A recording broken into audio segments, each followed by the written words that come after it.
Olá pessoal, nós somos da Umani. Hoje nós vamos estar aqui para apresentar uma aula para vocês e falar um pouquinho também do nosso projeto, que é o Insight, e qual é a importância então desse projeto dentro dessa disciplina.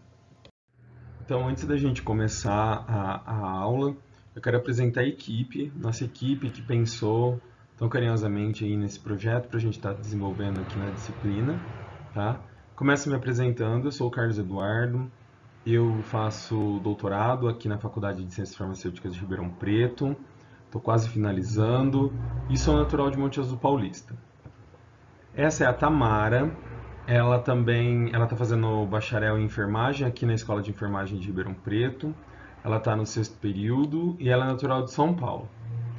E essa é a Marina, que também está fazendo bacharel em enfermagem aqui na Escola de Enfermagem de Ribeirão Preto, também está no 6º semestre e ela é natural de Piracicaba.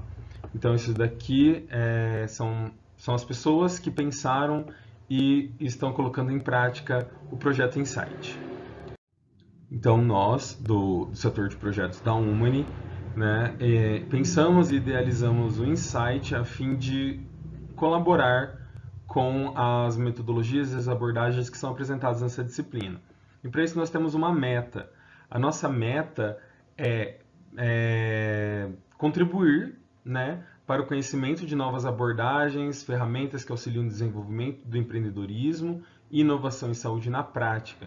Para isso escolhemos a abordagem do Design Thinking, que é uma abordagem inovadora e que chama o empreendedor a desenvolver o pensamento crítico e criativo para desenvolver soluções que farão toda a diferença na sociedade.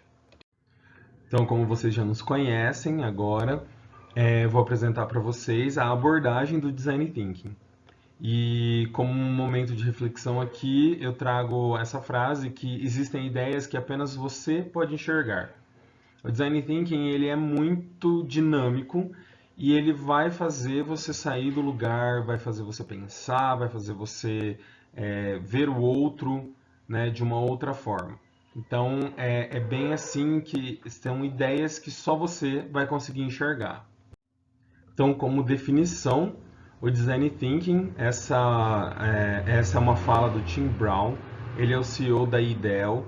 A IDEO ela é uma companhia global de design e eles buscam sempre causar um impacto positivo através do design. Então, na fala do Tim Brown, o Design Thinking é uma abordagem centrada no ser humano para a inovação que se baseia no kit de ferramentas do designer, para integrar as necessidades das pessoas, as possibilidades da tecnologia e os requisitos para o sucesso dos negócios. Então, quem é o Tim Brown? Tim Brown ele é o CEO da IDEO. Ele frequentemente fala sobre valores do Design Thinking, liderança criativa e inovação para líder de negócios e designer em todo o mundo. Ele não é o criador do Design Thinking, mas ele é o grande responsável pela difusão do Design Thinking em toda a área de inovação, a área de empreendedorismo. Continuando falando um pouco da definição do Design Thinking, então, não há uma definição única para o Design Thinking. Ele é uma ideia, é uma estratégia, é um método, é uma forma nova de ver o mundo. E ele é uma forma também de resolver problemas por meio da criatividade. Mais para frente a gente vai entender um pouco melhor como isso funciona. E ele não é uma abordagem à prova de falhas, então não vai existir, na verdade não existe até hoje uma abordagem que vai falar assim, não, eu vou fazer isso que não vai falhar. Não. O Design Thinking ele vai muito pelo contrário. Através das falhas que a gente tem, a gente vai conseguir aí buscar novas oportunidades, novas ideias para resolver esses problemas. E ele também nem é a única abordagem. Né? Então, às vezes a gente trabalha aí com o Design Thinking, mas a gente consegue até utilizar outras abordagens dentro dessa metodologia, dessa abordagem. O Design Thinking é uma abordagem de desenvolvimento de produtos e serviços que é focado na necessidade, desejos e limitações do usuário. Ele tem como objetivo converter as dificuldades e limitações em benefícios para o cliente e valor de negócios para a sua empresa. Então, ele vai assim, por mais problemático que seja a situação que está ocorrendo na minha empresa, ou até mesmo na minha ideia de empreender, ele vai ajudar a converter essas dificuldades e limitações em benefícios. E a proposta inicial deste modelo de desenvolvimento criativo é justamente encontrar respostas que sejam revolucionárias ou inovadoras para os problemas identificados, focando nas reais necessidades do mercado. Mais para frente a gente vai conseguir ter uma ideia geral de como funciona então esse foco nas necessidades reais do mercado. Então, finalizando aqui a parte da definição de Design Thinking. Então, sobre o Design Thinking, ele não é baseado em dados estatísticos e matemáticos, muito pelo contrário. Ele é baseado em observações empíricas. Ele tem um contato direto com o cliente e os demais profissionais responsáveis por cada etapa do desenvolvimento do projeto. Vocês vão ver também que essa abordagem ela conta com várias etapas e isso envolve muito a sua equipe de trabalho, né? E ele é um método mais humano que os demais. O Design Thinking ele é voltado exatamente para o foco humano. Você vai desenvolver um projeto, você vai desenvolver um produto, você vai desenvolver uma abordagem através do foco no humano. O que é melhor para o meu cliente? Dando continuidade sobre essa abordagem, vamos falar do perfil do Design Thinker. Por diversas vezes surgem alguns questionamentos de quem pode utilizar essa abordagem, se apenas quem é formado ou tem conhecimento prévio em design pode utilizá-lo. Enfim, na realidade, qualquer pessoa pode utilizar desse instrumento, dessa abordagem para resolver problemas, dito como simples e até mesmo problemas complexos.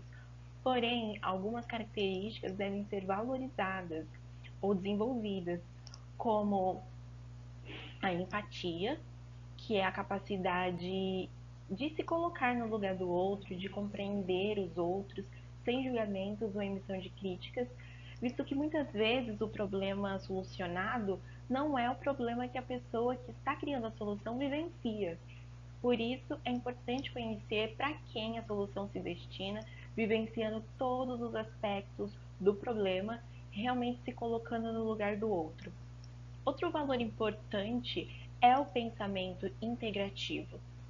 É de extrema importância ter uma visão ampla do que está sendo investigado, analisando escolhas, hipóteses, o que é contraditório também. O otimismo é outro valor do Design Thinking e significa ter disposição em encarar aquilo que precisa ser resolvido como algo possível, que pode ser solucionado. A equipe deve estar aberta também para experimentar, ou seja, testar, explorar, acertar e errar, e também trabalhar de forma conjunta, pois todo o processo do design thinking envolve o trabalho em equipe. Crie e desenvolva uma visão de mundo compartilhada. Esses valores são os principais que precisam ser desenvolvidos para você que queira utilizar da abordagem Design Thinking para solucionar problemas. Bom, em relação às etapas do Design Thinking, de acordo com Tim Brown, há pontos de partida e pontos de referência úteis ao longo do caminho. Mas o contínuo da inovação pode ser visto mais como um sistema de espaços que se sobrepõem do que como uma sequência de passos ordenados. E aí o Brown ele fala que a gente pode pensar nesses espaços como sendo a inspiração, a ideação e a implementação. Dessa forma, ao utilizar essa abordagem, os projetos eles podem percorrer esses espaços quantas vezes forem necessárias, ao passo que a equipe vai lapidando suas ideias e vai explorando novas direções e interações. Quando essa abordagem é realizada de forma correta, ela leva a descobertas que são inesperadas e que podem ser extremamente importantes. Por isso, seria tolice não considerar aquela descoberta por estar na etapa de ideação, por exemplo. Dessa forma, o Design Thinking ele se trata de um processo exploratório, fazendo com que ele apresente uma natureza interativa e também não linear. Além disso, essa abordagem ela é ilimitada. E devido a essas características, né, de natureza interativa, não linear e ser ilimitado, o processo do design thinking ele pode parecer caótico para a pessoa que está vivenciando ele pela primeira vez. Mas, com o passar do tempo, ele vai ganhando sentido e pode alcançar resultados visíveis que diferem daqueles resultados que foram obtidos através de processos lineares. E, além disso, ao longo do processo do design thinking, ocorrem os pensamentos divergentes e os pensamentos convergentes. Na fase divergente, serão criadas opções, ou seja, vocês irão abrir um leque de opções. Já na fase convergente, vocês fecharão um pouco esse leque, através da escolha de opções que a equipe vai considerar pertinente. O Brown, ele diz que o processo do design thinking, ele se parece com uma transição rítmica entre as fases divergente e a convergente, com cada interação subsequente menos ampla e mais detalhada do que as anteriores, para que assim possam ser feitas as definições necessárias para o desenvolvimento das ideias. Então, pessoal, depois dessa breve introdução, né, sobre o que é o Design Thinking, quem são as pessoas que podem estar utilizando, né, agora a gente vai para a parte da inspiração. Tim Brown ele usa de 3 etapas, que é a inspiração, a ideação e a implementação. E eu começo com vocês, então, a parte da inspiração. Tim Brown diz que o problema ou a oportunidade que motiva a busca por soluções. Então, nesse momento de inspiração agora, a gente vai passar por um momento bem reflexivo, que seria o porquê que eu estou desenvolvendo o meu projeto. O porquê que eu quero uma solução inovadora, para quem que essa solução inovadora vai servir, né? Então, é agora que a gente começa a pensar no nosso projeto, nas nossas ideias. E para isso, então, eu trago para vocês alguns questionamentos. Então, primeira coisa, pense em alguma das grandes perguntas feitas por empresas, né? Governos, organizações educacionais, sociais e de saúde. Então, como vamos navegar nas forças disruptivas do dia, incluindo a tecnologia e o globalismo? Como que a gente vai fazer, né, a diferença aqui? Como vamos crescer e melhorar a resposta, em resposta a mudanças rápidas? O que a gente pode fazer para melhorar? Porque hoje em dia as coisas mudam muito rápido, as coisas hoje é uma coisa, amanhã já está totalmente diferente. Então, como que a gente vai crescer e melhorar em resposta a essas mudanças? Como podemos apoiar os indivíduos de maneira eficaz e, ao mesmo tempo, mudar os grandes sistemas? Então, como vocês podem perceber, aqui é um momento bem de reflexão mesmo, que é a partir dessa reflexão que nós vamos começar a dar os primeiros passos aí para chegar num produto final que seria um produto inovador. E o Design Thinking, então, aqui vai oferecer uma abordagem para lidar com essas grandes questões, né? Ele vai aí servir como um apoio. Ele não vai te dar respostas prontas, ele não vai ser uma muleta. Ele vai dar um apoio e, muito pelo contrário, ele vai fazer você se perguntar cada vez mais. Então, como eu disse no slide anterior, essa abordagem vai fazer com que a gente se questione muito. Então, antes da gente começar a desenvolver um novo projeto, nós precisamos nos fazer algumas perguntas.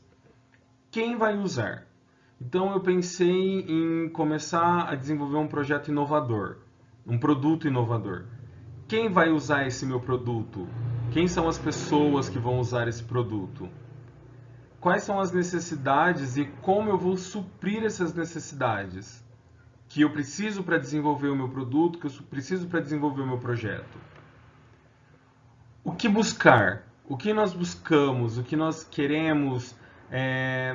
Onde vamos buscar perguntas, onde vamos buscar soluções, onde vamos começar aí então cavar, minerar o nosso conhecimento.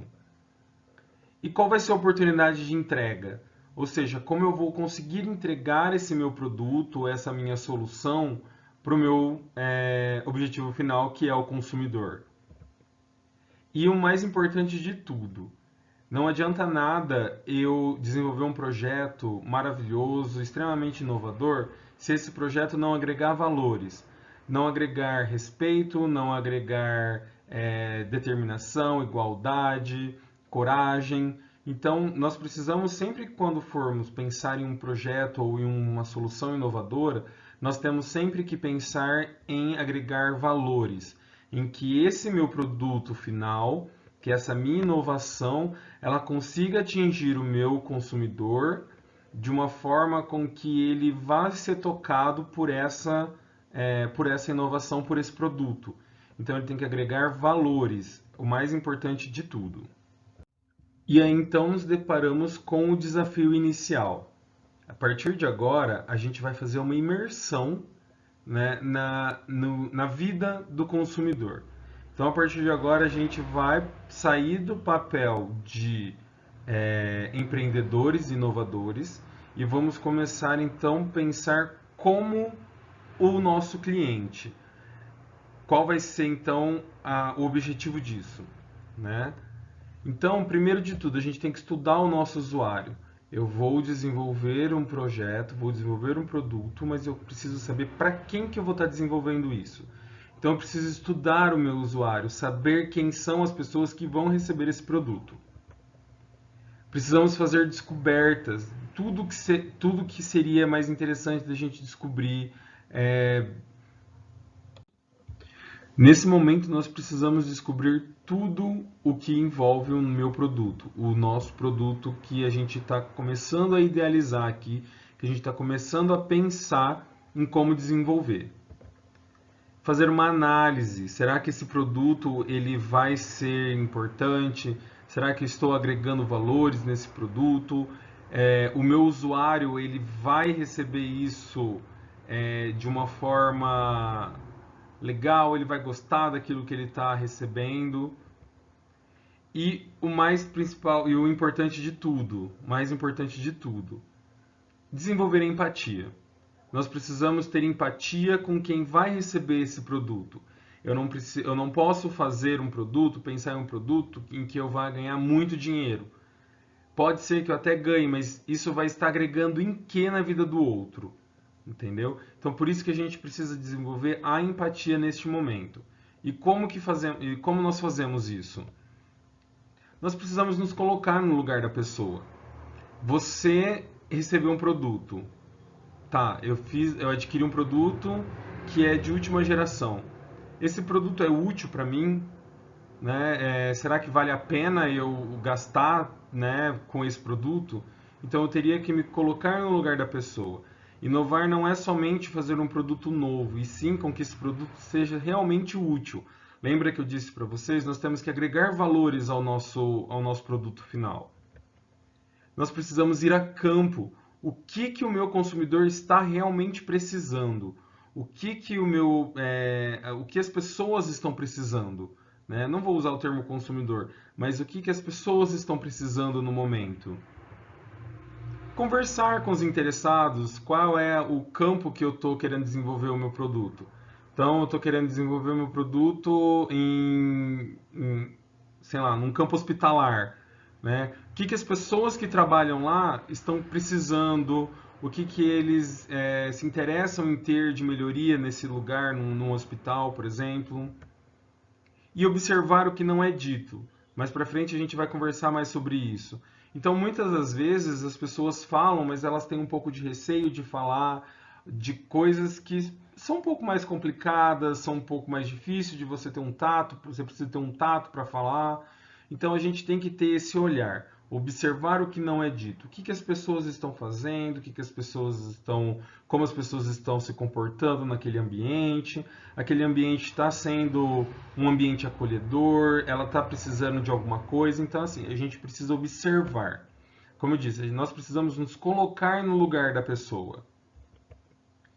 E isso é fundamental para desenvolver a empatia. Então, nós precisamos aqui, nesse primeiro momento, desenvolver a empatia.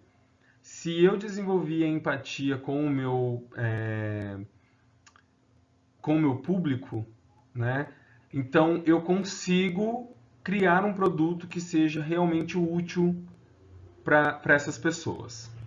Então, para a gente desenvolver essa empatia, eu quero falar bem rapidamente aqui sobre dois conceitos: etnocentrismo e relativismo.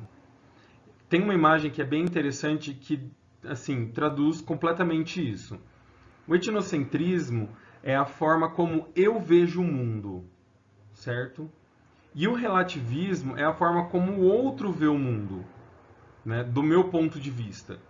Então, eu preciso levar em consideração para desenvolver o meu produto, para desenvolver a minha inovação, qual seria então como o outro vê o mundo. Tanto que tem até essa frase aqui embaixo: nós precisamos nos despir de nossas verdades e levar em consideração a visão do outro. Porque, como eu disse, de nada vai adiantar eu colocar um produto no mercado ou uma inovação no mercado se ela não for útil para o próximo, certo? Então, nós precisamos aqui nos despir das nossas verdades e observar, ver como o outro age, qual é o ponto de vista da outra pessoa. E uma dica importante para a gente se colocar no lugar do outro, né, que eu vou trazer algumas dicas aqui agora para vocês, é assuma um mindset iniciante. O que é um mindset? Seria uma configuração mental. Então, a partir de agora, eu não sei mais nada. Já não tenho mais nenhuma opinião formada sobre esse assunto, então eu vou começar do zero. Por isso, então, tem essa imagenzinha aqui do lado da folha em branco. A partir de agora, somos todos uma folha em branco. E tudo que for aparecendo na nossa frente vai ser responsável pela construção do nosso conhecimento para que a gente, então, atinja o nosso objetivo final. Esquecer nossas verdades, esquecer nossas suposições, esquecer nossas opiniões.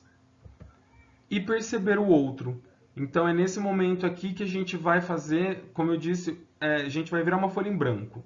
A partir de agora eu não sei de mais nada e tudo que eu for observando, eu vou começando a formar a minha opinião novamente. A partir disso, então, a gente vai começar a perceber o outro, ver quais são as reais necessidades dessas pessoas, quais são as reais necessidades do meu paciente, se eu estou desenvolvendo um produto aí para um hospital, né? Se eu sou enfermeiro, então eu vou estar desenvolvendo aí uma forma de melhorar a experiência do meu paciente, principalmente em empresas home care. Então, a partir de agora, a gente vai assumir um mindset inicial, de iniciante, onde nós não sabemos de nada, eu não sei, e vou estar aprendendo tudo a partir de agora. Então agora a gente fez o reset da nossa mente, a gente não sabe mais nada sobre tal assunto e a gente vai começar uma imersão preliminar. Ou seja, nós vamos começar a entender o que está acontecendo ao nosso redor. Então, para isso é importante você pensar qual é o seu alvo, o que você busca, o que você está querendo desenvolver, para que a gente possa focar exatamente naquele objetivo, certo? E aquele objetivo eu não sei nada, tá? Então, primeira coisa, o que eu quero descobrir? Mais para frente eu vou dar um exemplo que vai ficar um pouco mais claro para vocês. Então, o que eu quero descobrir da minha questão inicial, do meu problema inicial? Como eu vou descobrir isso? Só observar vai dar certo? Eu preciso fazer mais alguma coisa? Vou falar com alguém? Se eu vou falar com alguém, com quem que eu vou falar? Vou falar com gestão? Vou falar com enfermeiros? Vou falar com médicos? Vou falar com paciente? Isso tudo vai depender, então, do seu problema inicial. O que eu vou perguntar? Isso é muito importante, porque perguntas certas, a gente tem uma resposta adequada. Às vezes a gente pergunta por perguntar e essa resposta ela não tem nenhuma importância para a gente no nosso desenvolvimento final. Então, o que eu vou perguntar? Vou visitar algum site? Qual site eu vou visitar? O que eu estou buscando? Eu quero encontrar o quê? E o mais importante de tudo, registrem tudo. Isso é extremamente importante para as próximas fases, porque ninguém inova ou empreende sozinho. Provavelmente a gente vai estar em uma equipe, em um grupo de 5, 6, 10 pessoas, depende muito da sua equipe. E isso é importante, porque na próxima etapa a gente vai observar que cada um vai ter um ponto de vista diferente daquilo que a gente está buscando, entendeu? Então, como um exemplo agora, eu vou mostrar para vocês. Aqui é o exemplo de aplicação da imersão preliminar. O que eu quero descobrir? Então vamos lá, a gente tem uma pergunta inicial. O paciente está sendo bem atendido no hospital? Isso daqui pode ser tanto pela gestão, pode ser tanto pelos médicos ou pode ser tanto quanto enfermeiros, certo? Pode ser qualquer um fazendo essa pergunta, depende muito do seu campo de atuação. Como que eu vou descobrir se esse paciente está sendo bem atendido? Só observar vai dar certo? Às vezes funciona. Vou falar com alguém? Se eu quero saber se o meu paciente está sendo bem atendido no hospital, a melhor pessoa para eu conversar é o meu paciente, ok?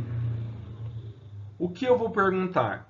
Nesse caso, a gente poderia fazer várias perguntas. Como está sendo o atendimento, os exames, como está funcionando, você está tendo feedback de exame, você está sendo bem atendido, está vindo a alimentação no horário certo. Isso principalmente em pacientes que estão internados. Mas tem pacientes também que precisam passar um dia inteiro no hospital para poder fazer uma série de exames. Então, é interessante a gente poder observar também qual é o meu público. Eu quero saber de pacientes internados, eu quero saber de pacientes que ficam o dia todo no hospital, ou eu quero saber de visitantes, que também pode ser pacientes ali no meu hospital, ou no hospital que eu trabalho futuramente. Então, tudo vai depender muito do que eu quero descobrir. Vou visitar alguns sites? Quais sites seriam interessantes para eu estar observando a minha pergunta inicial? O que eu estou buscando é melhorar a experiência do paciente internado. Então, aqui a gente já deu um foco em pacientes internados. Então, eu já não estou falando mais daquele paciente que vai e passa ou um dia todo no hospital, ou então vai fazer uma visita, ou então vai lá no hospital só para fazer um exame.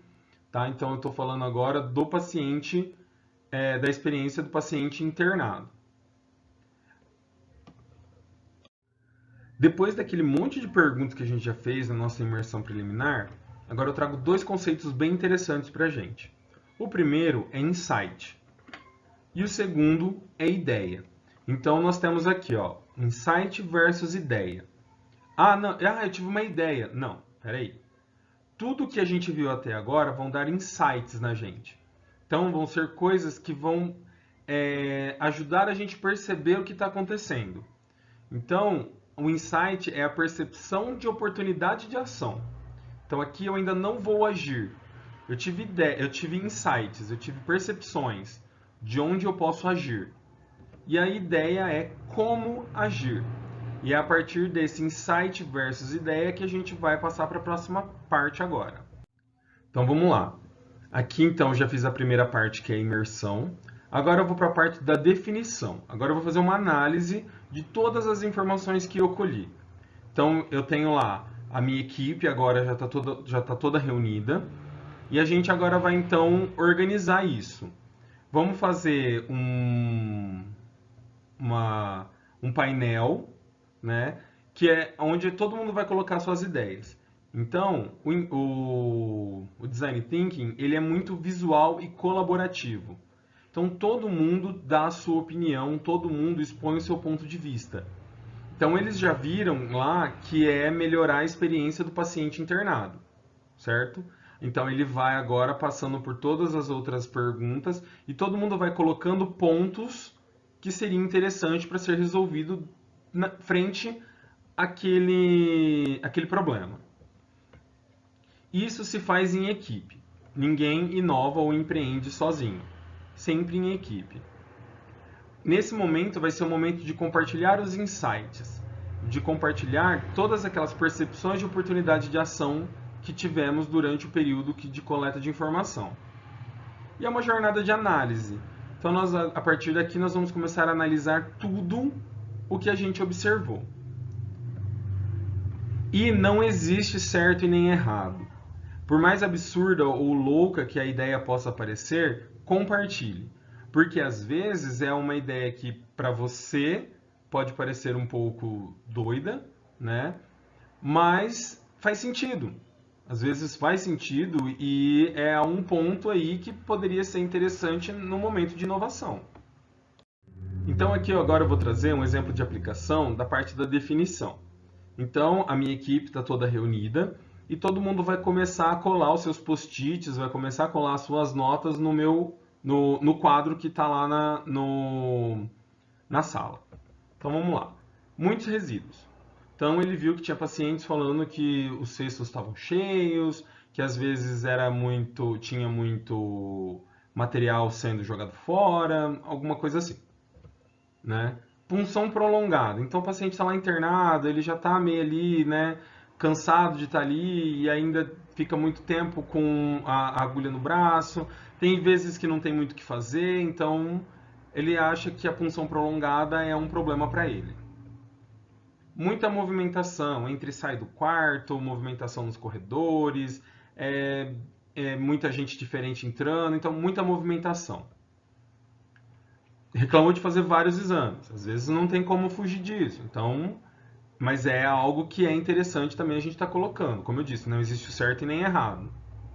Muita conversa nos corredores. Então tem paciente que está reclamando que tem muita conversa, às vezes não tem o que fazer, é isso mesmo, todo mundo passa ali, é corredor, então, mas é um ponto que um paciente aí levantou. Comida fria, então tem pessoas aí que estão reclamando da comida estar fria. Às vezes pode ser simplesmente uma comida fria aí que é a da dieta do paciente, ou pode ser mesmo que a comida veio fria para ele. Então, assim, são coisas que pode ser levado em consideração também. Falta de informação. Tem paciente reclamando que não está sendo bem informado. Falta de materiais. Tem paciente que acha que está faltando material aqui no meu hospital, no hospital onde eu trabalho. Crianças que não gostam de fazer exames. É um ponto interessante, porque principalmente exames de sangue, que vai fazer coleta, tem criança que não gosta de ser furada, né? E às vezes tem alguns outros exames que são um pouco mais chatinhos mesmo. Então crianças não gostam de fazer exame. E também sem retorno de resultados de exames. Então outros pontos, são vários pontos aqui que foram levantados. Para a próxima etapa, então, agora a gente vai agrupar esses problemas. Agora, então, a gente foca no diagrama de afinidades. Como que é esse diagrama de afinidades? Nós vamos pegar todos os insights que foram ditos na etapa anterior aqui e vamos agrupar. Vamos colocar aqueles que têm relação entre si. Então, a gente viu lá, falta de informação, talvez estaria correlacionado com a falta de retorno dos exames. Pode ser isso. Às vezes muita conversa no corredor e muita movimentação pode estar relacionada entre eles. Então a gente vai começar a juntar insights que podem estar relacionados. E vamos formar clusters, né? Como a gente pode ver aqui nesse slide, a gente tem aqui vários clusters, né, que são informações, que são insights que foram organizados ali por ordem de, pode-se dizer assim, de afinidade mesmo. E a partir daqui a gente vai começar a escolher um caminho para o projeto. Então a gente está com uma pergunta muito ampla, que é como melhorar a experiência do paciente internado, certo? Então aqui a gente vai poder, precisa fazer muitos exames. Então aqui a gente vai escolher o caminho do projeto. Olha, tem esse cluster aqui que é interessante, que daria para a gente seguir, né? Que daria para a gente estudar ele melhor, mais a fundo e focar só em um. Por mais que ali a gente tenha 20 clusters, né? Porque se tratando de um ambiente hospitalar, talvez a gente tenha muita informação, vários probleminhas ali para resolver, então a gente vai focar em um cluster só, certo? E como exemplo que a gente vem dando, a gente selecionou aqui então crianças que têm medo da tomografia computadorizada. Resolvemos pegar um exemplo que já existe e focando nesse exemplo e mostrando como foi construída então a ideia para chegar no nosso produto final. Agora a gente vai passar por um ponto que é de extrema importância. É um ponto que vai ajudar a gente a criar o nosso produto final, que é a criação da persona. O que é a persona? A persona ela é criada para facilitar para quem estamos desenvolvendo a inovação. E ela também não nos deixa esquecer o foco. A criação da persona não é nada mais, nada menos do que a gente criar uma pessoa fictícia. Essa pessoa ela não existe, mas ela poderia muito bem existir. Mais para frente eu explico para vocês. Onde a gente vai focar todo o desenvolvimento do nosso projeto, do nosso produto nessa pessoa. Porque acaba deixando mais fácil, porque quando a gente pensa em muitas pessoas, a gente não tem um grupo muito homogêneo. É um grupo mais heterogêneo, com várias necessidades, como a gente viu anteriormente. Porém, quando a gente foca em um objetivo, muito que provavelmente a gente acaba atingindo muito mais pessoas através dessa criação da persona.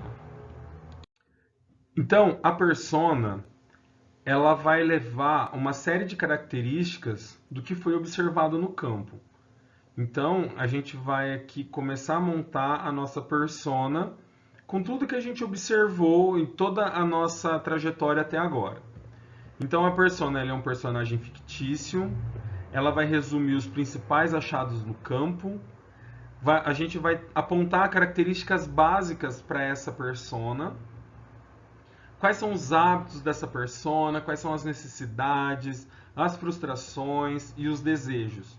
Então a gente vai montar mesmo uma pessoa fictícia, onde ela tem emoções, onde ela tem necessidades, onde ela tem desejos. Então, assim, acaba focando, ajudando a gente a focar também na questão de agregar valor ao nosso produto. Então, quais são as frustrações dessa pessoa, quais são os desejos, as necessidades, o que essa pessoa faz, o que ela precisa, como ela é, certo? Que é o que a gente vai fazer agora no próximo slide. Então, vamos lá. Exemplo de aplicação. Vamos começar a criação da persona. Então, apresento aqui a minha persona. O nosso problema lá não é crianças que têm medo de tomografia computadorizada. Então, aqui eu apresento a Júlia. A Júlia ela tem 7 anos. Ela é uma criança feliz, é sorridente, é brincalhona. Ela entra no quarto, todo mundo que entra no quarto ela conversa, ela faz piada. Ela não tem problema de tirar sangue e também não tem problema em fazer exame físico. Então a Júlia, assim, ela é uma criança maravilhosa, ela é bem pra cima, bem sorridente, alto astral. A Júlia, ela tá precisando, ela tá internada para fazer uma tomografia computadorizada, pois ela tem tido muitas dores de cabeça. Ela já passou por médico, já passou por oftalmo, então agora ela tá ali internada, porque ela teve umas crises fortes, ela tá internada e ela precisa então fazer uma tomografia computadorizada para ver se tem algum problema mais a fundo. A Júlia, ela relata que tem medo de lugares fechados e que ela não quer entrar no tubo de novo, porque ela já fez uma tomografia antes. Isso assustou bastante ela, então ela não quer fazer de novo. Então ela tem medo de lugares fechados. E ela fala que ela queria que pudesse ser feito de outra forma, né? Não tem como, ela pergunta, né? Não tem como fazer aqui com a minha mãe não pode entrar junto comigo. Ela acha que tudo é muito branco, e ela queria mais cor. Por ela ser uma criança feliz e alegre, brincalhona, ela acha que o mundo é todo colorido, e no hospital é tudo muito branco. Então ela queria uma cor, ela queria mais cor no ambiente onde ela está. E ela ainda fala para as enfermeiras que quando ela crescer, ela quer ser enfermeira também. Ela quer trabalhar no hospital, ela quer aquele ambiente. Porque por mais que ela ache que é tudo muito branco, ela gosta, ela se sente bem acolhida ali. Então, como vocês puderam ver, a Júlia, ela é uma criança real. Apesar da gente ter criado a Júlia aqui, ela é uma criança real. Crianças que são felizes, que conversam com todo mundo, que têm sonhos, que têm desejos, que têm medos. Então, essa parte da criação da persona, ela é extremamente importante para a gente focar no nosso objetivo. Com isso, então, nós passamos para uma próxima parte, né, que é o mapa da empatia. O mapa da empatia, ela é uma ferramenta extremamente poderosa que vai auxiliar a gente a entender mais um pouco dessa parte das frustrações, dos desejos, e a partir daí, então, a gente começa a pensar em como a gente pode estar ajudando a pequena Júlia. Então, ele é um instrumento onde nós avaliamos as necessidades, os desejos e frustrações, nós enfatizamos aspectos emocionais da persona e também medos, motivações, contexto, e nós mergulhamos nas características emocionais dessa persona. Então, como eu disse, volto a dizer, nós temos que agregar valores ao nosso produto, nós temos que agregar valor ao nosso produto inovador, certo? E para isso, nada melhor do que a gente ter uma noção da característica emocional do nosso público-alvo, das pessoas que vão estar sendo beneficiadas por esse produto. E aqui, então, o mapa da empatia. Na primeira aula que vocês tiveram, vocês viram muito brevemente esse mapa da empatia. Então eu trago ele aqui para vocês novamente e a gente vai entender um pouquinho melhor como ele funciona. Então assim, nós temos aqui a nossa persona e nós temos aqui então algumas características que vão auxiliar a gente no desenvolvimento e na montagem desse mapa da empatia, tá? O que ele pensa e sente? O que realmente conta para essa persona? Quais são as principais preocupações e aspirações dessa pessoa, né? O que ele vê? O ambiente, os amigos, o que o mercado oferece para essa pessoa e ela vê que o mercado oferece para ela. O que ela faz e fala, a atitude dela em público, qual é a aparência, comportamento com os outros. Tem toda essa parte também. Lembra lá da Júlia que ela conversa com todo mundo, ela é super sorridente, ela é super pra cima, alto astral. Então, assim, o que ela fala e o que ela faz? O que ela escuta, né? O que os amigos dizem, o que o chefe fala, o que os influenciadores dizem, porque hoje a gente está aí vivendo nessa era digital, onde nós temos muito digital influencers. Então, o que essa pessoa escuta? Quais são as dores dessa pessoa? Medos, frustrações, os obstáculos que ela tem durante todo o seu percurso de vida? E quais os ganhos que essa pessoa pode ter com o nosso produto final? Os desejos e necessidades, as formas de medir o sucesso. Então, esse é um mapa extremamente importante para que a gente consiga mergulhar de fato nas emoções então da nossa persona. Então, aqui para finalizar essa parte, eu deixo uma reflexão para vocês, que inovar envolve não apenas inventar algo novo, mas principalmente convencer as pessoas a fazerem as coisas de uma maneira diferente. Então é a partir desse momento que a gente começa a pensar em fazer alguma coisa diferente, né? De fazer a diferença na vida das pessoas. Chegamos na etapa de ideação. Essa etapa é de extrema importância para a criação de soluções inovadoras, porque é daqui que surgem as ideias que buscam resolver ou corrigir determinado problema. As soluções podem resultar em forma de serviços, produtos, processos.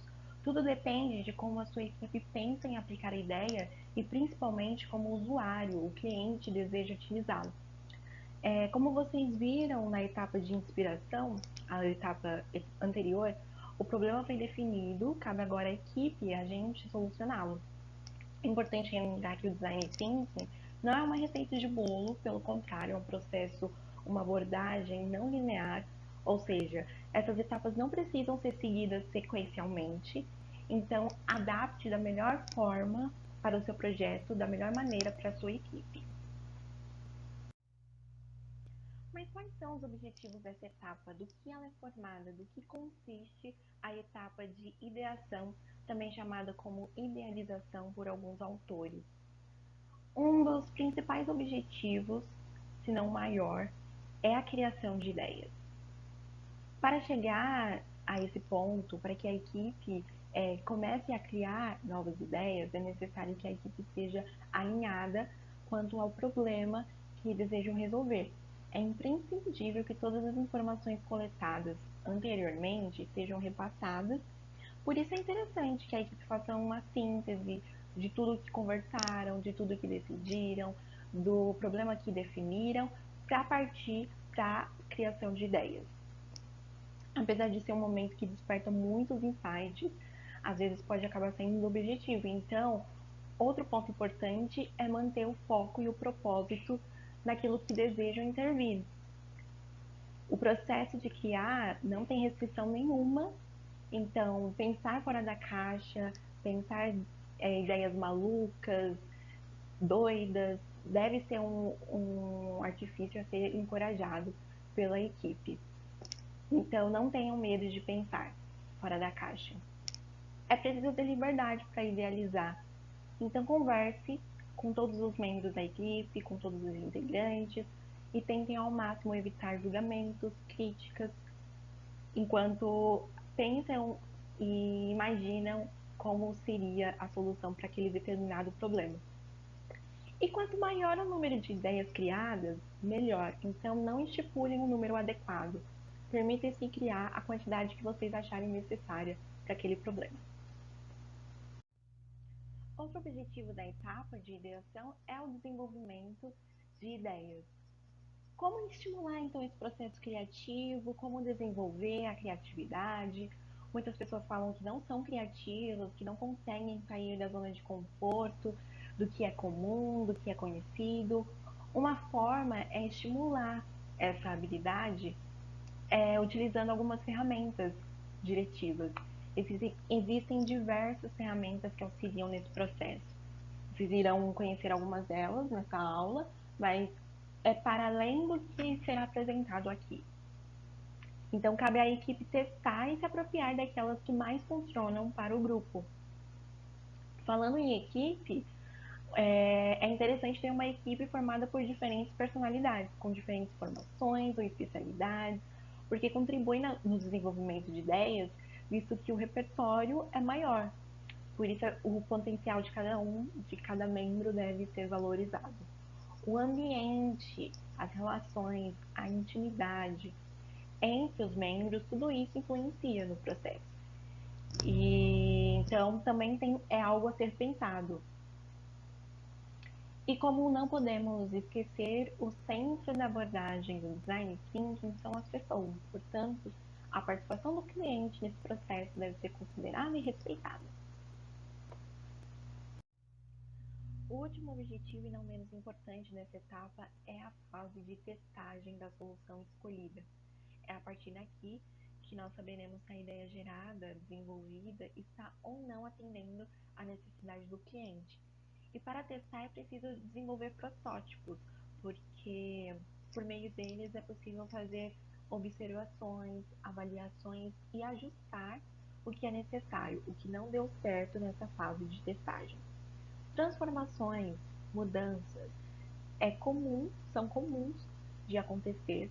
O produto final nem sempre vai ser da forma, da maneira exatamente que foi imaginado, que foi pensado. Nessa fase pode ocorrer até mesmo o descarte e a eliminação da ideia, o que faz a equipe retornar para o processo de criação e, além disso, pode até mudar a definição do problema, porque a testagem pode revelar um problema maior. Nem toda ideia é uma boa ideia.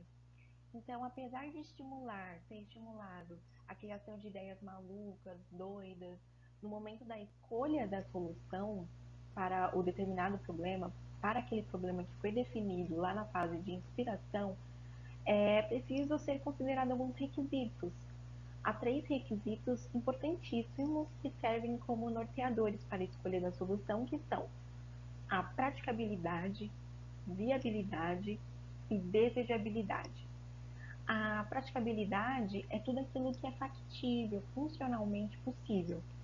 Já a viabilidade é o que é realizável, tanto financeiro quanto mecanicamente, estruturalmente. E a desejabilidade é o que faz sentido para as pessoas, que faz sentido para quem a solução se destina, se de fato está atendendo a necessidade, se de fato aquela pessoa quer aquele produto, quer aquele serviço. Se a ideia da equipe contempla todos os requisitos, ela é uma boa solução. Ok, vimos que para a etapa de direção é preciso gerar, desenvolver e testar ideias.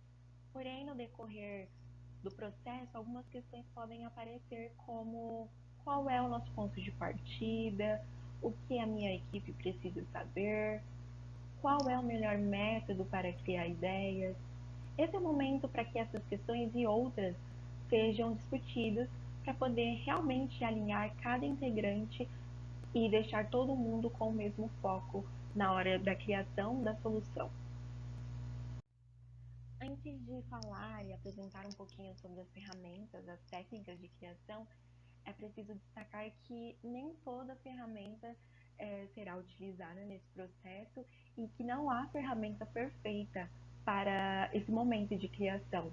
O melhor método é aquele que melhor se encaixa na sua equipe, ou seja, cabe aos membros pesquisar e testar quantas ferramentas forem necessárias nesse momento para escolher a melhor, que se adequa ao grupo.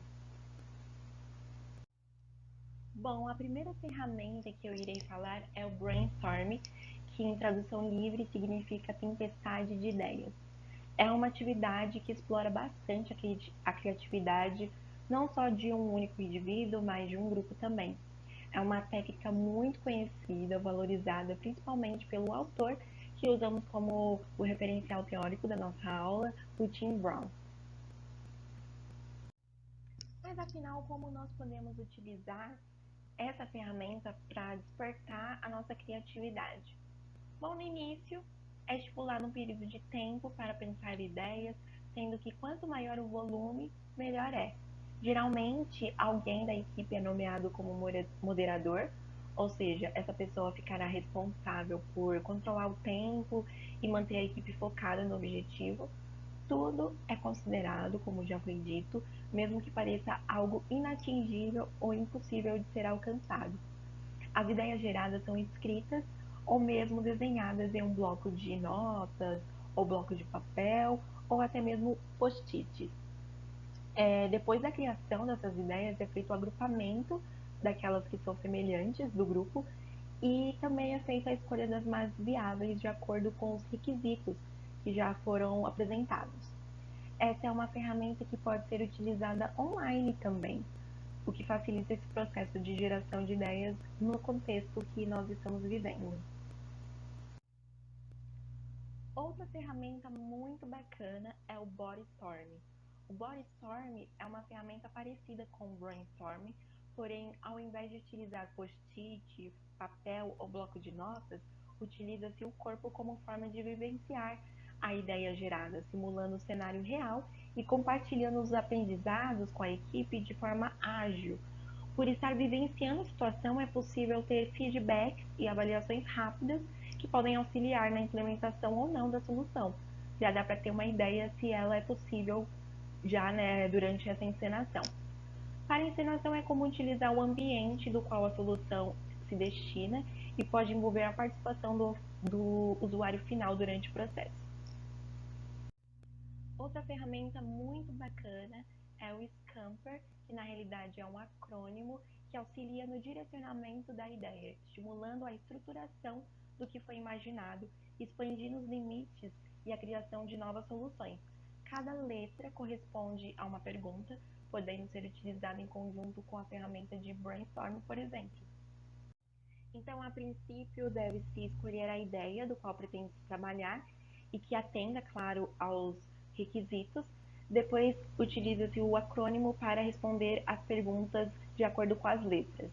O S significa substituir, então o que aquela ideia podemos substituir, que podemos trocar. O C, combinar, quais elementos podemos acrescentar àquela ideia para combinar, ou juntar, fazer junções de outras ideias com a solução que foi escolhida. O A é de ajustar, o que pode ser adaptado àquela solução. O M, modificar, quais características a gente pode modificar, o que o layout pode ser modificado de outra forma.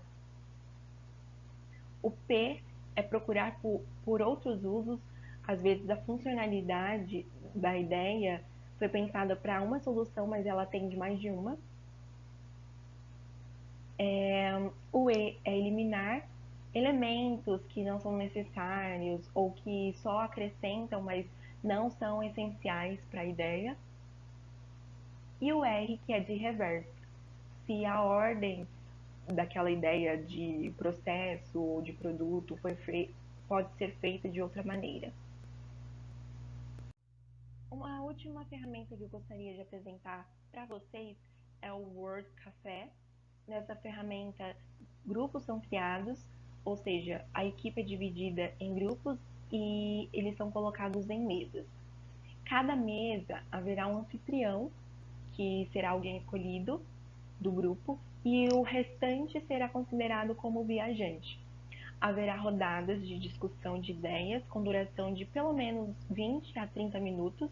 Os viajantes irão trocar de mesa ao fim do período, sendo responsabilidade do anfitrião receber os outros grupos, animando a discussão e criando novas possibilidades para a solução pensada. Na última rodada, os viajantes voltam às mesas iniciais, fazem um apanhado do que foi discutido e ocorre uma assembleia com todos os grupos para compartilharem as inspirações, as possibilidades, os insights e, enfim, escolher a solução.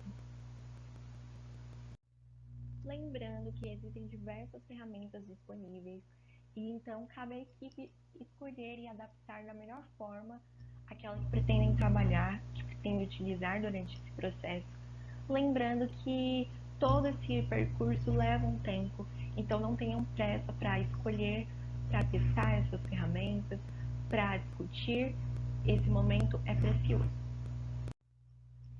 Um dos objetivos da etapa de ideação é testar, e eu mencionei que nessa fase é utilizado protótipos para visualizar e materializar a solução. Um protótipo é um meio de tirar a ideia do campo conceitual e transportá-la para a realidade, servindo como meio para testar e adequar e validar soluções. Podem ser feitos utilizando materiais simples como papel e caneta, ou até mesmo por meio de programas, e ser de variados tipos como maquete, encenação, murais. Esse recurso pode ser utilizado em todas as etapas do Design Thinking. No momento da escolha da solução, por exemplo, o protótipo de baixa fidelidade pode ser utilizado para tornar a ideia palpável. Mas como eu posso fazer isso? O protótipo de baixa fidelidade pode ser representado por rascunhos, esboços, desenhos. Tem apenas algumas características superficiais, mais utilizado depois que se imagina a ideia. Realmente é algo muito simples e é só para tornar aquilo que foi imaginado pelo menos visual. Já o protótipo de média fidelidade apresenta mais destaques, elementos de forma mais específica, de pontos relevantes. Pode ser em forma de maquete, murais. Aqui a gente já tem uma noção de como ele vai ser feito, como ele vai sair do papel, porque ele está mais palpável a ponto de a gente ter uma visualização em 3D, por exemplo. Já os protótipos de alta fidelidade são aqueles que têm quase ou a mesma aparência, tamanho e escala do produto final. Ele apresenta uma riqueza de detalhes, é mais elaborado. É como se o objeto, o produto ou o processo estivesse pronto para uso para ser utilizado pelo usuário. Enfim, para vocês entenderem melhor essa etapa com um exemplo mais fácil de ser visualizado, iremos apresentar o mesmo exemplo da etapa de inspiração, agora aqui aplicado na etapa de ideação. Recapitulando então, temos a nossa persona, que é representado pela Júlia, uma criança de 7 anos que tem medo de entrar na máquina, aparelhos de ressonância magnética para fazer exames, porque tem medo de lugares fechados. Ela relata que é tudo muito branco, sem cores, que gostaria da presença da mãe naquele momento, porém ela necessita desse equipamento para dar andamento ao seu plano de cuidado. A equipe responsável por idealizar a solução frente a esse problema é formada por especialistas, como médicos, engenheiros, arquitetos. Eles iniciam o processo de geração e desenvolvimento da ideia utilizando o brainstorming, essa ferramenta de criação de ideias. O ambiente que eles escolheram para fazer essas sessões de criação foi uma creche local e contaram com a participação das crianças em todo o processo. Chegaram a uma solução em potencial e trabalharam na criação e desenvolvimento de um protótipo, que é parecido como este da foto em alta fidelidade. E iniciaram a fase de testagem. Observem as mudanças entre o antes e o depois da máquina e a forma que o projeto foi delineado. Com toda certeza, a abordagem do Design Thinking foi de suma importância para que a equipe alcançasse os objetivos. Tenha em mente que esse processo precisa de dedicação, estudo e tempo. Inspire-se e desperte a sua criatividade. Bom, agora eu irei falar para vocês um pouquinho sobre a implementação. De acordo com Tim Brown, a implementação é o caminho que vai desde o estúdio de design até o mercado. Ou seja, as melhores ideias que foram inspiradas nas necessidades dos usuários e que foram desenvolvidas nas etapas anteriores, elas serão levadas até o mercado, até o seu público-alvo.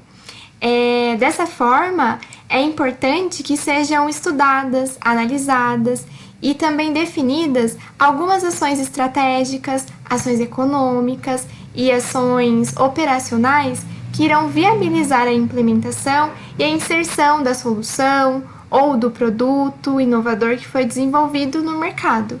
E para que essa etapa ela aconteça, é essencial o desenvolvimento de um plano concreto e bem elaborado de implementação da ideia inovadora. E aí, um dos primeiros passos para o desenvolvimento do plano de implementação é a identificação de quais serão as entregáveis necessárias para a realização da etapa de implementação. Mas o que é uma entregável, né? Uma entregável é algo que você precisa desenvolver ao longo do período de implementação, por exemplo. E aí, então, você vai fazer a identificação dessas entregáveis, vai mapear o que precisa ser feito para cumprir com as entregáveis e também determinar quantas entregáveis elas precisam ser cumpridas. Você vai estabelecer prazos para essas entregáveis. E elas podem ser baseadas nas ações estratégicas, operacionais e econômicas que foram definidas para que a inserção da ideia inovadora fosse possível, né, no mercado, que o público-alvo pudesse chegar até o público-alvo. E para auxiliar na identificação de quais são essas entregáveis, você e sua equipe pode responder a algumas perguntas como: o que precisa acontecer no próximo mês? E em 3 meses? E em 1 ano? A partir da resposta dessas perguntas, você vai saber o que precisa ser feito, vai conseguir identificar as entregáveis e estabelecer prazos e assim por diante. Após a definição das entregáveis, é importante que seja feita a identificação das capacidades que vão ser necessárias para executar as entregáveis que foram definidas, né? Esse momento de você identificar as capacidades é um momento muito importante, porque a partir dele, você e a sua equipe conseguirá compreender as capacidades que são requeridas para executar essa etapa, se vocês vão precisar de parceiros para executá-la e também quais são os recursos que serão fundamentais para a implementação. E uma forma de facilitar esse processo de identificação das capacidades necessárias é você usar uma lousa ou então uma folha de papel grande, né? E escrever as palavras entregável, capacidades e parceiros e realizar um brainstorming com a sua equipe. E aí vocês vão colando, né, post-its nas categorias. E como que isso funciona, né? Em relação a entregável, vocês escrevem no post-it a entregável que vocês desejam discutir, cola na categoria entregável, e aí então vocês vão para a próxima categoria, que é em relação às capacidades.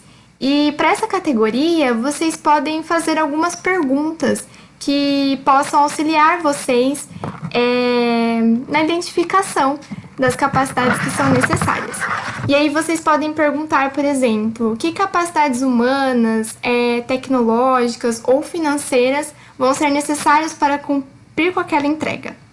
E aí vocês vão colando os post-its, né? E depois que vocês colarem os post-its, vocês olham para eles e pensam quais dessas capacidades a nossa equipe possui. Tem alguma capacidade que a gente encontrou que a nossa equipe não possui? A gente vai precisar buscar parceiros? Se sim, vocês partem para a próxima categoria, que é a categoria dos parceiros. E aí vocês podem também fazer algumas perguntas nessa categoria. Como, por exemplo, que organizações ou indivíduos apresentam as características que a nossa equipe não possui?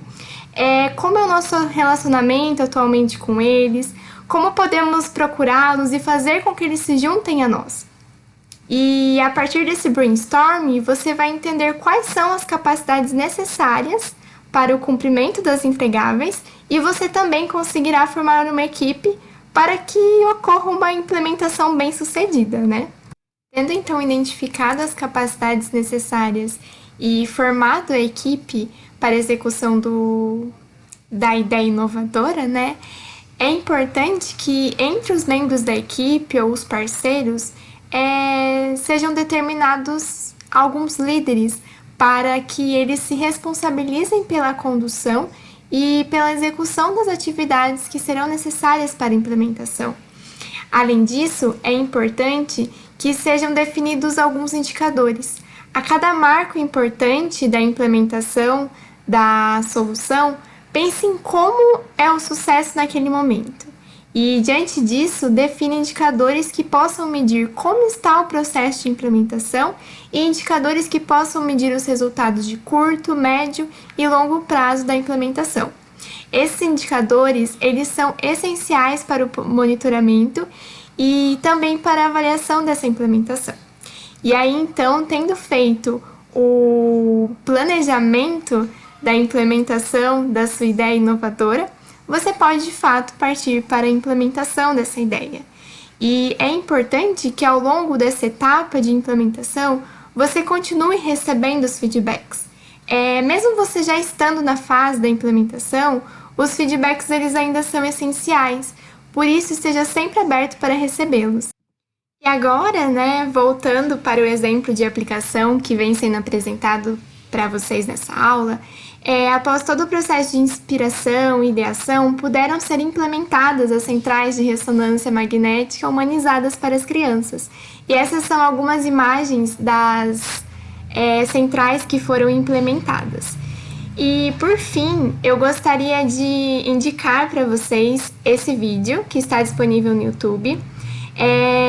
Nele, o designer que identificou esse problema, ele conta como que foi o processo de inspiração, de ideação e implementação dessas centrais. É um vídeo muito bom, muito inspirador e eu aconselho que vocês assistam. E essas são as principais referências que foram utilizadas para a elaboração dessa videoaula. Então eu queria deixar aqui meu agradecimento. Agradeço a oportunidade de estar mostrando um pouco do nosso conhecimento, do nosso trabalho dentro da Umani, na parte do setor de projetos. Quem quiser saber mais sobre o projeto, quem quiser saber mais sobre a Umani, aqui então estão os nossos contatos, o e-mail do setor de projetos, o WhatsApp da Umani, o Instagram, que tem muito conteúdo interessante também, sigam a gente no Instagram, e o nosso site, onde nós temos várias informações também para quem quer empreender, principalmente na área da saúde. Deixo aqui os meus sinceros agradecimentos e até a próxima.